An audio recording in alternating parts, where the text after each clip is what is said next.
కైలాష్ గారు, ఇప్పుడు మీ ప్రభుత్వం తీసుకున్నటువంటి అప్పులు తెలంగాణ అభివృద్ధి కోసం అని చెప్తూ ఉన్నారు.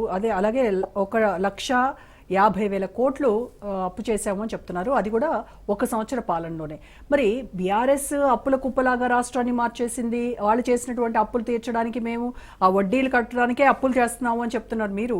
మరి మీరు చేస్తున్నది ఏంటి? మీరు కూడా అప్పులే కదా తీసుకొస్తున్నారు. గుడ్ ఈవినింగ్ అండి. రాజు న్యూస్ యాజమాన్యానికి, మీకు ప్యానల్ ఉన్న పెద్దలందరికీ కూడా, అదేవిధంగా ప్రేక్షకులు కూడా నమస్కారం. మేడం, పరిపాలన అనేది ఇవాళ ప్రజల సంక్షేమం కొరకు మీరైనా మేమైనా చేస్తాం. కానీ మరి గత ప్రభుత్వం 10 సంవత్సరాల కాలంలో 7.5 లక్షల కోట్లు అప్పు చేసింది. సరే, అప్పు చేసినప్పుడు ప్రజల సంక్షేమం ఎంతో కొంత ఒనగూరి ఉండవచ్చు. కానీ మరి ఇవాళ వాళ్ళు ఏం చెప్తున్నారు? సంపద సృష్టించడం అంటారు.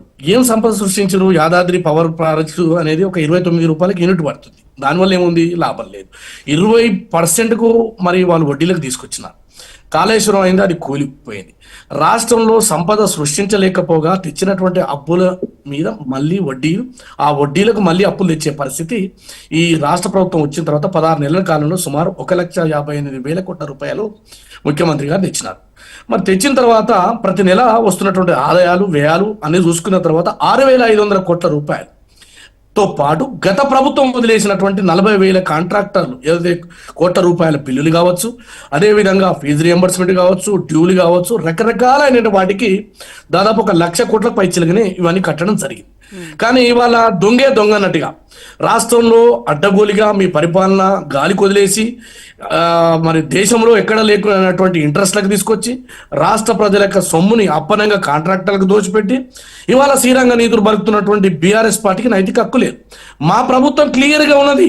ప్రజలకు ఇచ్చినటువంటి సంక్షేమ కార్యక్రమాలను ఇస్తూనే మేము ఇవాళ ఎంత తెచ్చినామనేది ప్రజల ముందు పెట్టినాం.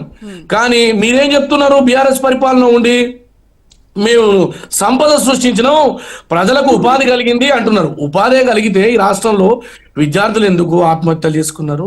రైతులు ఎందుకు ఆత్మహత్య చేసుకున్నారు? ఉపాధి లేక ఇతర రాష్ట్రాలకు ఎందుకు వలసపోయినారు?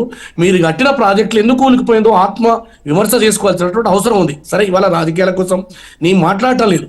కానీ నైతిక విలువల గురించి వీళ్ళు మాట్లాడి పదే రాష్ట్ర ముఖ్యమంత్రి రేవంత్ రెడ్డి గారు మీకు ప్రజాస్వామ్య విలువల గురించి వాళ్ళ జరిగినటువంటి సంఘటనలు ఇవాళ చూస్తే అసెంబ్లీలో, ఇది కదా ప్రజాస్వామ్యం. మీకు మాట్లాడేటువంటి అవకాశం ప్రభుత్వం ఇచ్చిందంటేనే అది ప్రజాస్వామ్యం.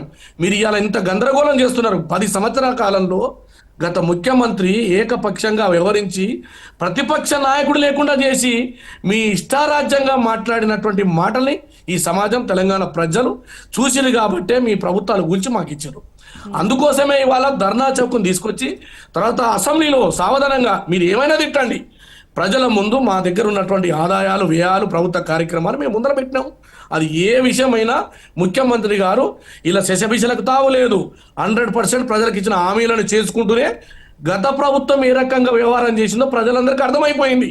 ఇవాళ మీరేం చేస్తా ఉన్నారు? వ్యక్తిగతంగా కొన్ని యూట్యూబ్ ఛానళ్ళని మీరంతా సోషల్ మీడియాని కూడా ఎంగేజ్ చేసుకొని ప్రభుత్వాన్ని, రాష్ట్ర ప్రభుత్వం యొక్క ప్రతిష్టను మసకబారే విధంగా, అన్నిటికంటే ముఖ్యంగా వ్యక్తుల యొక్క ప్రభుత్వంలో ఉన్నటువంటి వాళ్ళని, వ్యక్తుల కీర్తి ప్రతిష్టని హనం చేసే దుర్మార్గ కార్యక్రమం చేస్తుంది బీఆర్ఎస్ కదా. రాష్ట్రంలో దాదాపు 20 నుంచి 30 ఛానళ్ళని తీసుకున్నారు వీళ్ళు. ఆ చరిత్ర పోదంటే పోదాం.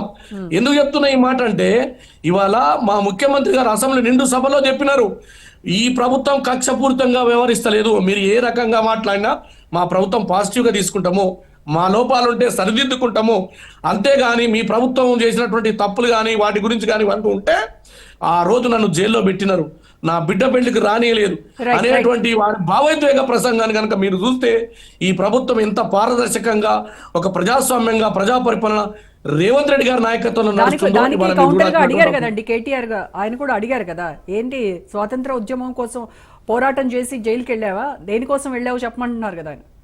నేనేమంటున్నానంటే, ఇవాళ మీరు ఒక మాట చెప్తా ఉన్నారు, ఏం మాట్లాడుతున్నారు? ఏది స్వాతంత్రోద్యమం? ఏమండి, ఒక రాష్ట్రంలో పార్లమెంటు సభ్యునిగా ఎన్నికైనటువంటి మల్కాజ్గిరి పార్లమెంటుగా ఉన్నటువంటి దేశంలో అతిపెద్ద పార్లమెంటుకు ఆయన ఎన్నికైనరు. అక్కడ ఒక జర్నలిస్ట్ ఎన్నికైతే దానికి సంబంధించి ఆ జర్నలిస్ట్ డ్రోన్ ఎగిరేస్తే దానికి సంబంధించిన వివరాలు బయట పెట్టిండు. అది తప్ప అది 500 రూపాయల ఫైన్ పడుతుంది. అయినా మీరు జైల్లోకి తోలిరే. మరి రాష్ట్రంలో నయం సంబంధించి భూములలో 1,000 కోట్ల కుంభకోణం జరిగింది. వాటి ఎక్కడ పోతున్నాయి వివరాలు Right. ఇవాళ అవి కూడా బయటకు వస్తాయి. ఇవాళ ఏదైతే మీరు మిషన్ భగీరథ చేపట్టారు, 1000 కోట్లు దోచుకున్నారు రాష్ట్రంలో. ఏదైతే సో గత మీరు ప్రభుత్వ ధరణి హయాంలో పేరుతోటి జరిగినటువంటి అవినీతి ఏదైతే ఉందో మొత్తాన్ని కూడా వెలికి తీసేటువంటి పనిలో కాంగ్రెస్ ప్రభుత్వం ఉంది. ముందు ముందు 100% ఇవాళ Right, right. ఈ Okay. ప్రభుత్వము 100% వారు చేసినటువంటి తప్పులు కానీ వారు చేసిన